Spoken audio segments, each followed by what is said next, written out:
E não dá para começar nosso programa sem falar de outro assunto que não as eleições na Venezuela. Vamos ouvir José Genuíno, uma análise que é muito preciosa, muito importante para todo mundo aqui. Eu vou começar, Genuíno, bem-vindo, sempre felicidade de estar com você, começar a semana com você. E a nota o Celso Amorim deu uma declaração agora há pouco para o G1, disse o seguinte: estamos cautelosos e aguardando por atas. Que balanço que você faz desse primeiro momento aí, do anúncio da vitória, né, que foi anunciada a vitória do Nicolás Maduro pelo sistema eleitoral venezuelano, e a oposição questiona, como só ia acontecer na Venezuela, questiona e pede por atas eleitorais. Genuíno, você já foi muito para a Venezuela, Genuíno? Foi muito para lá? Eu tive apenas uma reunião na Venezuela, na época do Conselho de Defesa Sul-Americano. Ô, Conde, eu acompanhei o processo eleitoral na Venezuela, acompanhei ontem à noite, fui dormir tarde, e já acompanhando agora pela manhã. O que está em jogo na Venezuela, além das declarações mal situadas, mal colocadas? A Venezuela resolveu desafiar o imperialismo americano quando iniciou um processo de mudança através da liderança do Chávez. 2. A Venezuela estabeleceu uma integração regional autônoma, quando o Lula 1, 2 e Dilma 1. 3. A Venezuela estabeleceu a soberania sobre os recursos naturais, e a Venezuela é uma potência petrolífera. 4. A Venezuela, e a gente sabe qual era a situação social da Venezuela, um país que a classe dominante local não cuidava dos direitos básicos da população, melhorou o nível de renda, o nível de emprego, o nível da qualidade de vida das pessoas. Então, a Venezuela virou um problema para o imperialismo americano. E a Venezuela se inseriu naquele momento em que houve uma ascensão dos governos progressistas na América do Sul, particularmente no início do século XXI. A Venezuela sobreviveu a bloqueios, golpes e bloqueio de ativos financeiros, rapaz. Como é que um país tem seus ativos financeiros bloqueados? Tentativa de golpe, governos ilegais sendo reconhecidos pelos Estados Unidos. Que autoridade tem os Estados Unidos para dizer como deve ser o processo eleitoral na Venezuela? Não tem autoridade nenhuma, assim como o Brasil não tem. Cada país tem sua autonomia e sua independência. Aliás, eu estou aqui, Conde, com o artigo 4º da Constituição Federativa do Brasil. Quais são os princípios que nos orientam? Independência nacional, prevalência dos direitos humanos, autodeterminação dos povos, não intervenção nos assuntos internos, igualdade entre os Estados, defesa da paz, solução pacífica para os conflitos, repúdio ao terrorismo e ao racismo, cooperação entre os povos para o progresso da humanidade. E, diz aqui, a República Federativa do Brasil buscará a integração econômica, política, social e cultural dos povos da América Latina, visando a formação de uma comunidade latino-americana de nações. Portanto, nesses princípios, aonde a Venezuela contrariou os interesses do governo brasileiro? Nenhum. Portanto, eu acho que foi inadequada a declaração do Lula sobre o processo eleitoral na Venezuela, em relação àquela frase infeliz do Maduro, num comício de rua, ele falou do banho de sangue, eu vi o vídeo. Quando ele falou banho de sangue, ele falou no sentido da radicalização do processo. Tanto valia para o adversário, como pode ser interpretado para ele. O Maduro errou quando questionou o sistema eleitoral brasileiro. Mas nós não podemos entrar em questiúnculas, perder a noção do geral, do estratégico. O que está em jogo na Venezuela é aquele projeto nacional de transformação. A Venezuela, Conde, nós podemos ter diferenças e divergências, mas ela tem um processo eleitoral muito rico de consulta, de plebiscito, de referendo e de eleições. Agora, a oposição, ela na última eleição não reconheceu o processo eleitoral. Agora reconheceu e participou. E não quer aceitar o resultado. Quem é que proclamou esse resultado? A Comissão Nacional Eleitoral. Assim como existe nos Estados Unidos, em outros países do mundo, a Comissão Nacional Eleitoral proclamou esse resultado.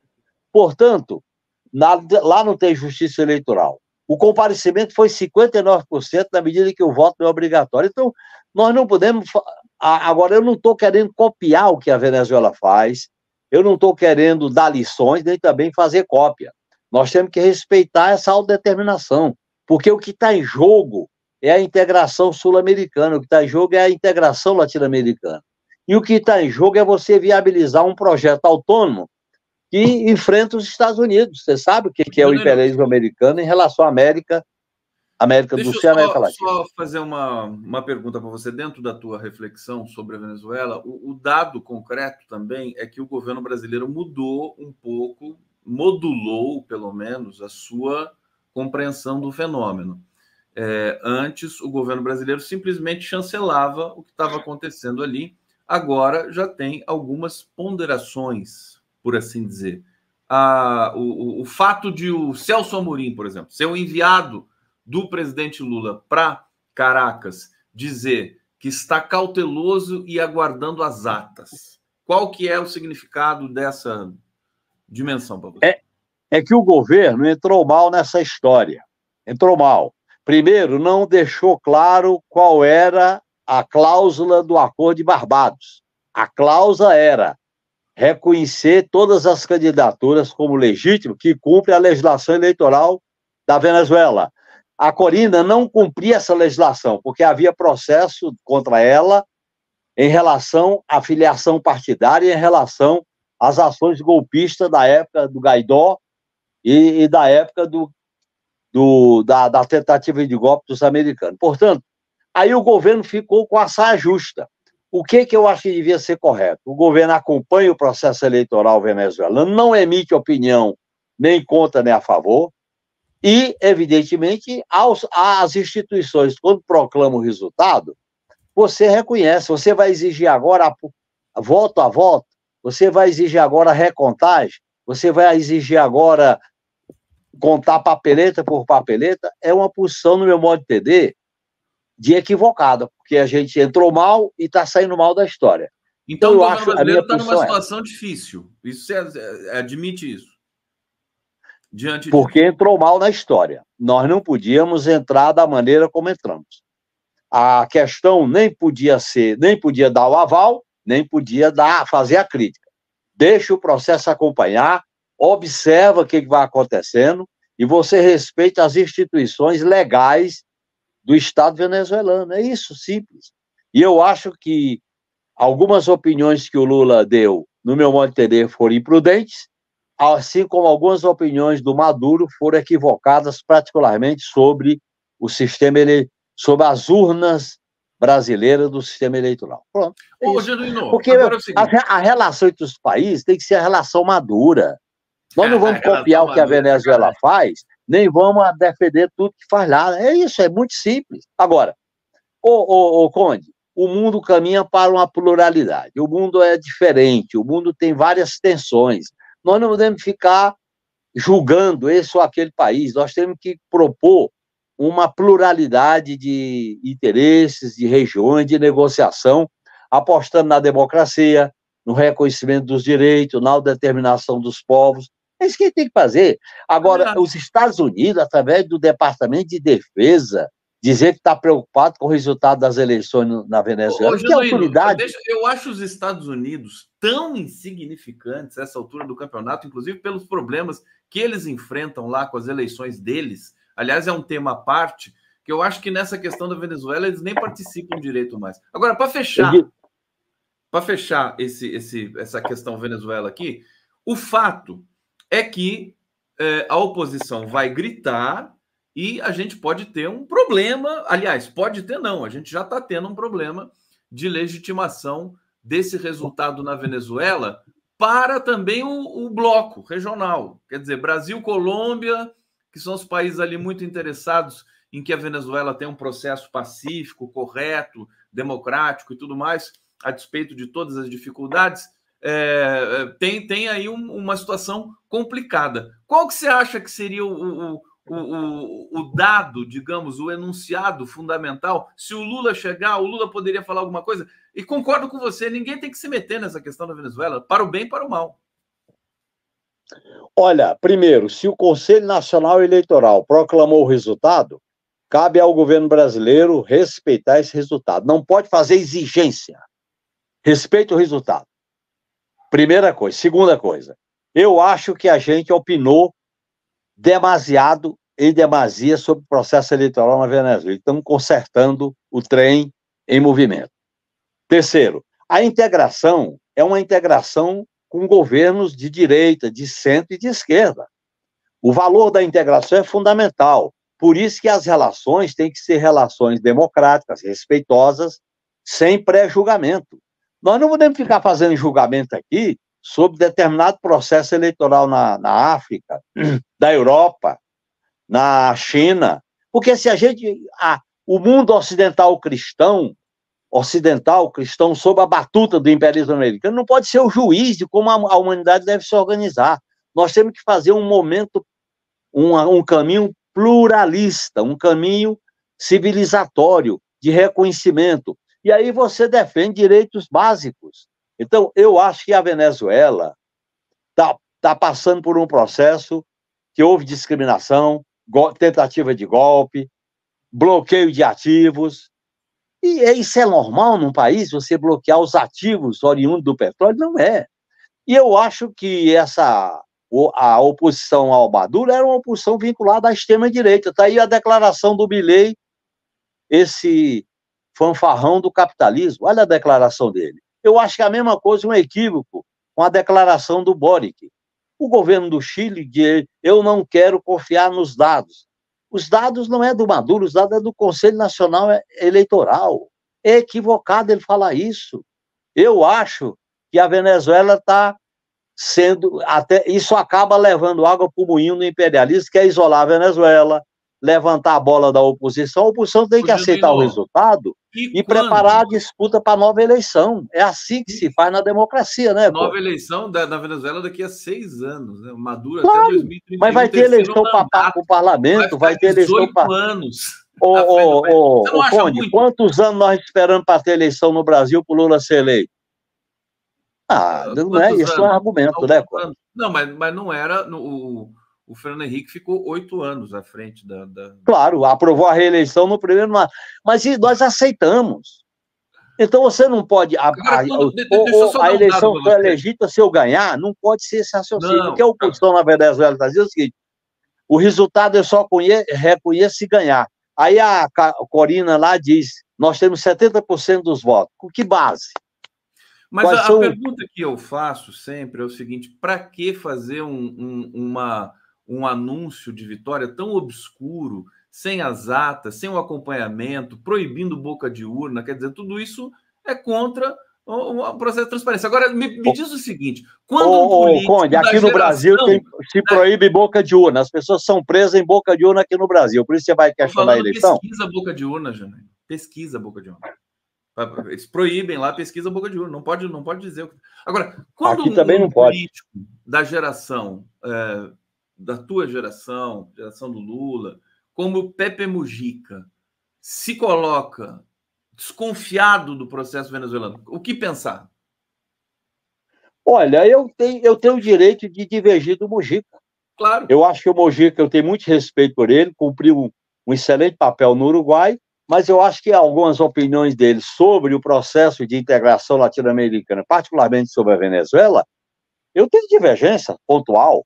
Com todo o respeito, eu tenho divergência, assim como eu tenho divergência com a declaração do Lula sobre aquela frase do tal banho de sangue, que aquilo ali foi no bojo de um comício de rua, e ele falando, eu vi o vídeo, ele falando que o banho de sangue significava a radicalização do processo como um todo. Agora, você se basear nisso para tomar uma atitude, o que não está claro na Venezuela? Tem alguma coisa está sendo escondida? Não. A Comissão Nacional Eleitoral é reconhecida? É.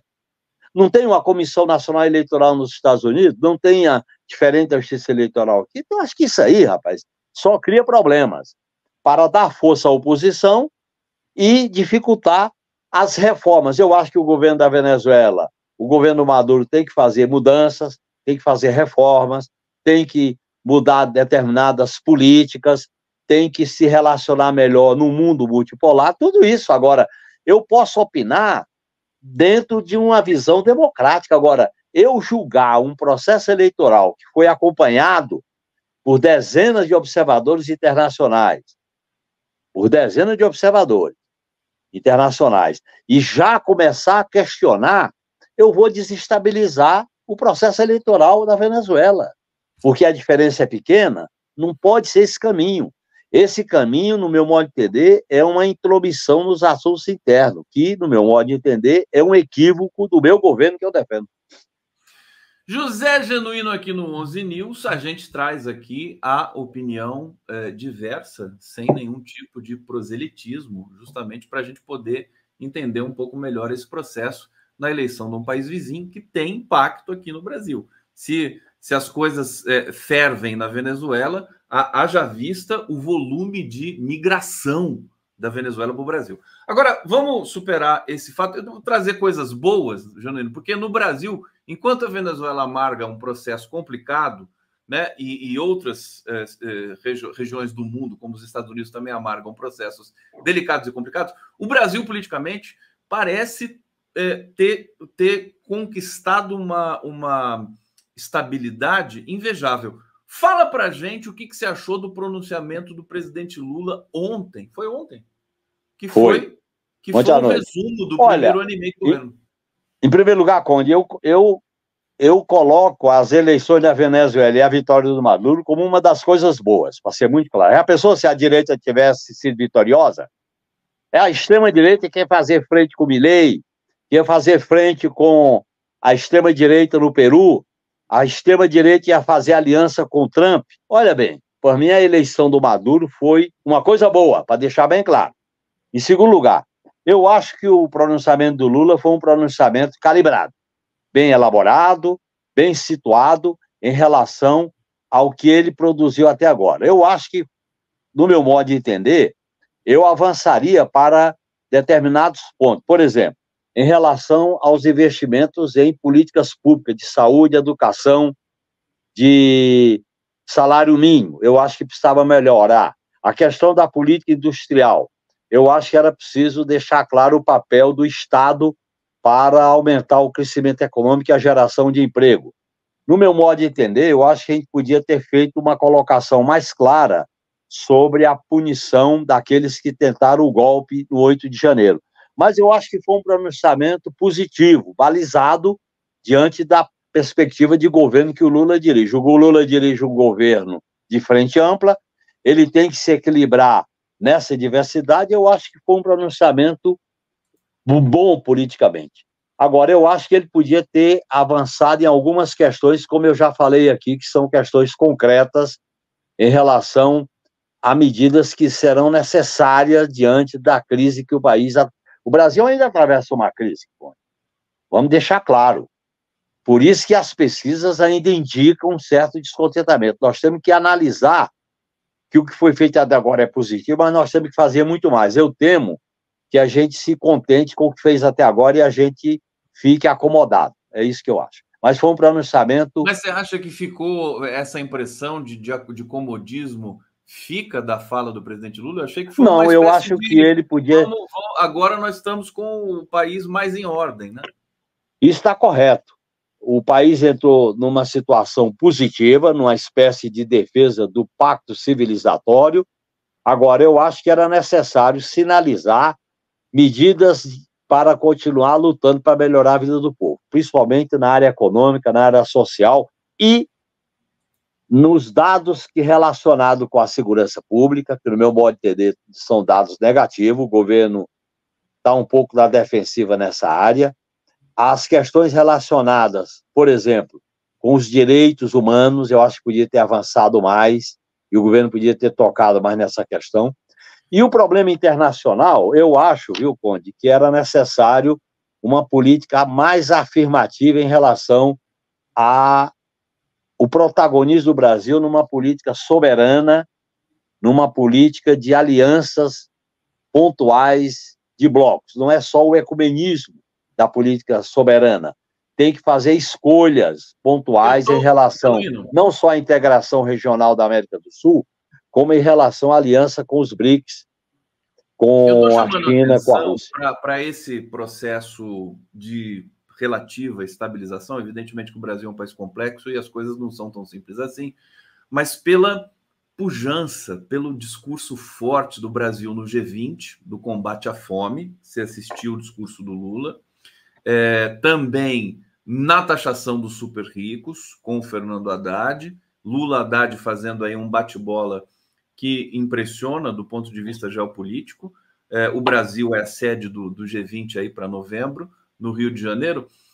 E os dados concretos da economia, Genuíno. E aí eu queria associar essa dimensão contigo com a perspectiva de nós superarmos o presidente da Câmara, Arthur Lira, em breve. Daqui a pouco ele sai da presidência da Câmara e nós podemos ter 2 anos. E aí eu pergunto para você, será que de relativa relação entre Congresso e Executivo sem chantagem?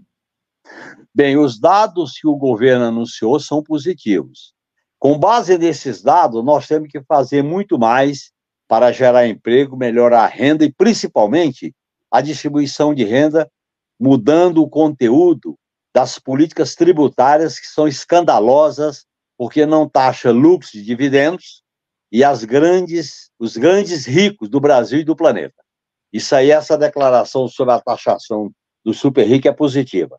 Mas o sistema tributário brasileiro, além desse aspecto, é necessário você ter uma reforma tributária que agrave, que defina os tributos sobre lucros e dividendo e das grandes fortunas. Mesmo que a gente não tenha força para aprovar no Congresso, nós podemos defender isso aí. A questão da Câmara, eu acho que nós devemos mudar a nossa tática na Câmara dos Deputados. Essa ideia de se curvar a uma maioria e ponto, e aceitar o jogo que ela define, não é o mais correto. Eu acho que o PT deveria examinar com independência as várias possibilidades. É claro que o PT não tem condições de eleger um quadro seu para presidir a Câmara, mas ele não devia, de pronto, aderir a essa aquela candidatura. Deve fazer exigências mínimas para se aliar com um ou outro candidato. No meu modo de entender... Aliás, aderir à candidatura é um risco terrível, né?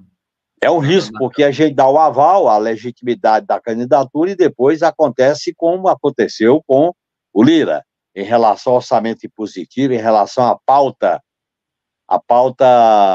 do fim do mundo, em relação à pauta que cria dificuldades para o governo. Eu acho que a gente devia examinar com mais cuidado. E aí, Conde, é o seguinte, mesmo tendo uma bancada minoritária, a gente pode ter posicionamento mais claro. Posicionamento não é que a gente vai aprová-lo, mas posicionamento que a gente vai dialogar, vai marcar posição, vai fazer polarização. Porque a atitude de um governo é a boa administração, mas também a boa disputa política. Nós temos que fazer as duas coisas ao mesmo tempo. Perfeitamente. E o Campos Neto, Genuíno, também está se despedindo. Felizmente. Esse aí que é um infiltrado do bolsonarismo, que saia logo. E agora eu tenho minhas críticas à instituição Banco Central Independente. Esse nome, Banco Central Independente, é um equívoco em si, porque quer dizer que quem vai administrar o dinheiro, o tesouro, é independente da soberania popular. Que história é essa? Isso aí é o modelo neoliberal que vem do início do século XXI. A ideia de agências, Banco Central Independente, de uma governabilidade, da meritocracia. Eu sou contra isso. Eu acho que nós devemos fazer indicações que diminua essa independência do Banco Central. Espero que a indicação do governo seja de um quadro competente que saia da submissão ao sistema financeiro privado.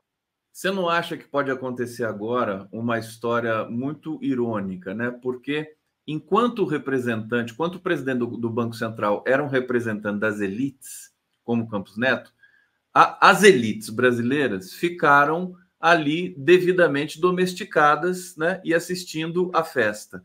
Agora que o Lula pode pôr alguém que a gente ainda não sabe se é realmente alguém que não é das elites, que é o Galípolo, na presidência do Banco Central. Não, o Galípolo dialoga bem com as elites. O Galípolo dialoga bem com as elites, conversa bem. Ele dialoga bem com as elites. Ele dialoga, o que é perigoso, você sabe que é perigoso. Agora, você não acha que a imprensa agora vai falar assim, não, o Banco Central agora tem que ser atrelado ao governo, porque, enfim, o governo vai colocar uma figura e uma diretoria com a sua cara soberana de eleição de 2022. Ô, Conde, a grande mídia é o partido da renda, do sistema financeiro e do rentismo. Ela vai sempre querer mais. Tem ilusão nessa grande burguesia que tem a mídia como protetor, é uma ilusão. Nós devemos fazer uma disputa nessa indicação. E o governo não deve se submeter às exigências da grande mídia, porque a grande mídia é o partido da ordem, do financeiro, do rentismo, do monopólio, das privatizações, da desregulamentação. Isso é o papel dela. Nós temos que caminhar tensionando, confrontando. Nós temos que caminhar afrontando determinados postulados da ordem neoliberal. É o que eu defendo. Não é para romper, quebrar, romper a corda, é para tensionar e negociar melhor, polarizar para negociar melhor. A gente, muitas vezes, cede facilmente diante da primeira reunião de negociação. É isso que eu defendo, na relação com o Congresso e na relação com o rentismo, com o sistema financeiro, com o agronegócio. Nós temos que fazer exigências para fazer a negociação, que não pode significar só ceder, só abrir mão das nossas propostas, das nossas postulações. Resumindo, para finalizar o bloco aqui com o Genuíno, já recebendo Flávia Lefebvre, sempre um prazer, com uma pauta pegando fogo hoje, hein, Flávia? Tudo bom? Bom dia, Conde, bom dia, deputado, bom dia a todos. Bom dia, Flávia. Eu não sou deputado, Flávia, nem quero voltar a ser. É o meu deputado para sempre. É o deputado dela. Eu quero ser só José Genuíno, militante político das ruas. Como eu estava ontem na Paulista, me solidarizando com o povo palestino. É isso aí. Então, bom dia, José Genuíno. Bom dia, companheira Flávia Lefebvre. Das ruas. Para terminar, Genuíno, já que você mencionou aí Gaza, povo palestino, a gente viu uma visita do Netanyahu que foi uma humilhação para os direitos humanos no mundo, nos Estados Unidos, nesses últimos dias aí. Como é que você acha que essa situação está, a possibilidade de resolução com eleições estadunidenses e tudo mais? A minha opinião é com a do Bernie Sanders, com vários intelectuais norte-americanos e europeus que dizem que é um assinte à luta democrática, à luta pelos direitos humanos, o Congresso americano receber um governante que está sendo denunciado por genocídio na Corte Internacional de Justiça. Isso mostra que o problema não é o governo do Netanyahu. O problema é o respaldo, o apoio, a sustentação que o Estado americano imperialista dá, seja com Kamala Harris, seja com Kamala Harris, seja com o Trump, ou seja com o Biden. José Genuíno, querido, muito obrigado. Uma excelente semana para você, para todos nós. Estamos na luta, vamos continuar acompanhando aqui e seguimos em frente. Obrigado. Um grande abraço, Conde, um grande abraço, Flávia. Abraço, Genuíno.